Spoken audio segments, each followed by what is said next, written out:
જય શ્રી કૃષ્ણ મિત્રો, આજે આપણે બનાવવાના છે ગોટલીનો મુખવાસ। તો મેં જો આ કેરીના બધા ગોટલા તડકે બરાબર સૂકવીને રાખ્યા છે, એકદમ સરસ સુકાઈ ગયા છે।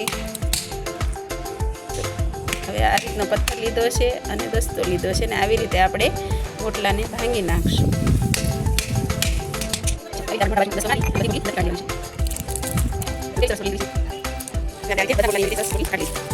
જો મિત્રો, બધા ગોટલા ભાંગી અને આપણે આ ગોટલી કાઢી લીધી છે। હવે આને આપણે કુકરમાં હળદર અને મીઠું નાખીને બાફવાની છે। તો ચલો આપણે આને બાફી લઈએ। જો મિત્રો, આમાં મીઠું અને હળદર ઉમેરી અને આપણે ગોટલીને પહેલાં બાફી લેવાની છે। હવે આ બધી ગોટલી આપણે બાફી લઈશું કુકરમાં। તો મિત્રો, ગોટલી આપણી સરસ બફાઈ ગઈ છે। હવે આપણે આમાં થોડું ઠંડુ પાણી ઉમેરી એને આપણે બરાબર ધોઈ લઈશું અને પછી આ કોરી કરી લઈશું આમાં।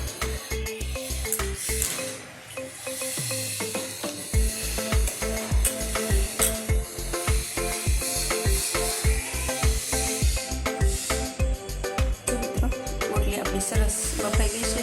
હવે આપણે આ નાના નાના ટુકડા કરી લઈશું।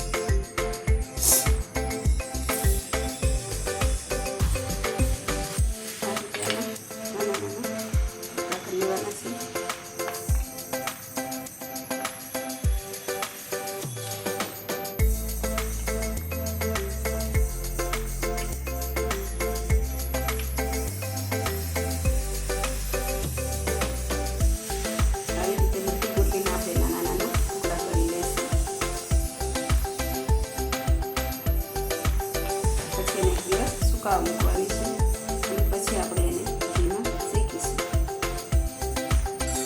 તો મિત્રો, આ ગોટલીને બધાને આપણે સરસ નાના નાના કટકા કરી નાખ્યા છે।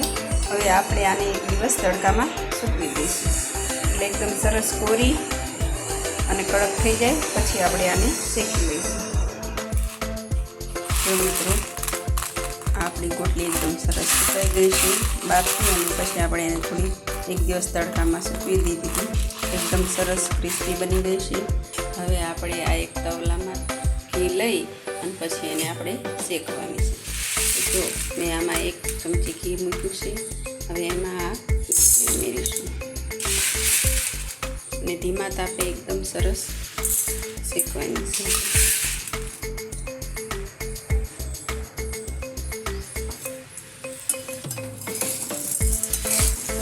સરસ મિક્સ કરતા જવાનું અને શેકતા જવાનું।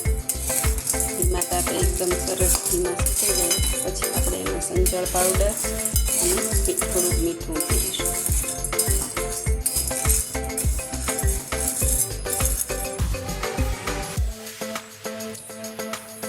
જો મિત્રો, ગોટલી આપણી શેકાઈ રહી છે। હવે આપણે આમાં થોડું અમથું મીઠું અને થોડું સંચળ પાવડર ઉમેરીશું એટલે ચડતા ચડતા તે ગોટલીમાં સરસ એવો મિક્સ થઈ જાય।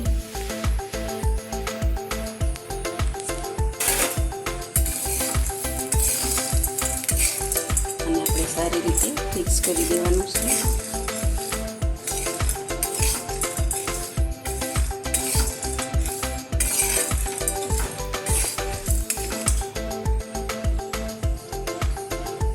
જો મિત્રો, આપણો એકદમ ક્રિસ્પી અને સરસ ગોટલીનો મુખવાસ તૈયાર થઈ ગયો છે।